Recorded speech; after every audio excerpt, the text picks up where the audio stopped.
आहे डब्यात. बघा तर कैरीचं लोणचं छान दिसतंय ना. चला मी दाखवते कसं बनवलं आहे. कैऱ्या छान स्वच्छ पाण्यात धुवून घेतल्यात. त्यानंतर त्या मी कोरड्या कपड्याने पुसून घेतल्यात. त्यानंतर त्या मी अशा पद्धतीने कट करून घेतल्यात. अगदी पातळ पातळ उभे स्लाईस करून घ्यायचे आहेत हां, अगदी अशा पद्धतीने. त्यानंतर आपण बाउलमध्ये कैरी, हळद, चवीनुसार हिंग, चवीनुसार मीठ, चवीनुसार टाका हां.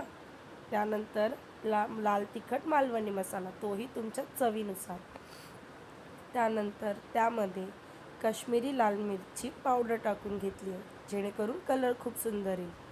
त्यानंतर त्यामध्ये मी थोडी साखर टाकली आहे. त्यानंतर त्यामध्ये कोथिंबीर टाकली आहे. तुम्हाला नसेल आवडत तर तुम्ही टाकू नका. त्यानंतर छान मिक्स करून घ्यायचं आहे. पाहू शकताय तुम्ही किती सुंदर. आता ह्यामध्ये फोडणीची तयारी करूया. कढई घेतली आहे, त्यामध्ये छान असं तेल गरम करून घेतलं आहे. तेल छान गरम झालं पाहिजे हां, अगदी असं मोहरी टाकल्यावर तडतडली पाहिजे अगदी. त्यानंतर त्यामध्ये थोडंसं हिंगसुद्धा टाकायचं आहे. त्यानंतर 4-5 मोठे लसूण ते ठेचून टाकायचे.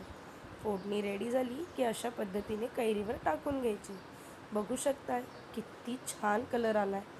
अशाच नवनवीन रेसिपीजसाठी लाईक, शेअर आणि सबस्क्राईब करायला विसरू नका. तुम्ही ही कैरी स्टोअरसुद्धा करून ठेवू शकता. थँक्यू.